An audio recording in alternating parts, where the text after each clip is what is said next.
আপনারা সবাই অত্যন্ত ধৈর্য সহনশীল ভাবে পরিস্থিতির মোকাবেলা করবেন এবং যে সকল মুনাফিক সংগঠনের ফাদার সংগঠনের নেতৃবৃন্দ, জামাতের নেতৃবৃন্দ যারা সোশ্যাল মিডিয়ায় প্রতিনিয়ত সন্ত্রাসী কর্মকাণ্ডকে আস্কারা দিচ্ছে, উস্কানি দিচ্ছে, তাদের প্রতি ধিক্কার জানাচ্ছি।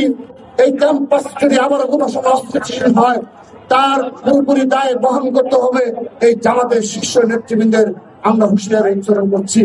সেজন্য আমরা কিছুক্ষণের মধ্যে আমাদের পূর্ব নির্ধারিত যে কর্মসূচি, ডকুমেন্টারি প্রদর্শন এবং ছাত্রদলের ওয়েবসাইটের আনুষ্ঠানিক উদ্বোধন, এবং ইতিমধ্যে আপনারা জেনেছেন যে বিগত সাড়ে 15 বছর যারা গুম এবং খুনের শিকার হয়েছে তাদেরকে নিয়ে একটি বুকলেট করা হয়েছে, যেগুলো সারা দেশব্যাপী আমরা বিতরণ করব।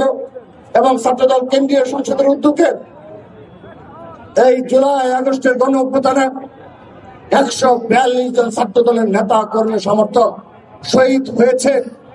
তাদের সকলের পরিচিতি নিয়ে আমরা গত বছর যে বুকলেটটি করেছি, সেই বুকলেটটি পুনর্মুদ্রণ করে আমরা আজ আবারও আনুষ্ঠানিকভাবে উদ্বোধন শেষে আমরা আপনাদের নিকট বিতরণ করব।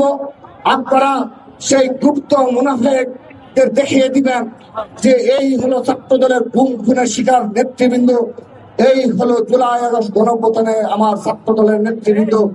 প্রিয় উপস্থিতি, আপনারা সবাই অত্যন্ত ধৈর্য সহনশীল ভাবে কর্মসূচি আমরা কিছুক্ষণের মধ্যে শুরু করব। সবার সহযোগিতা কামনা করছি। সবাই বসে যাবেন, সামনে কেউ ভিড় করবেন না। সবাই চেয়ারে বসেছে, একজনও দাঁড়িয়ে থাকতে পারবেন না।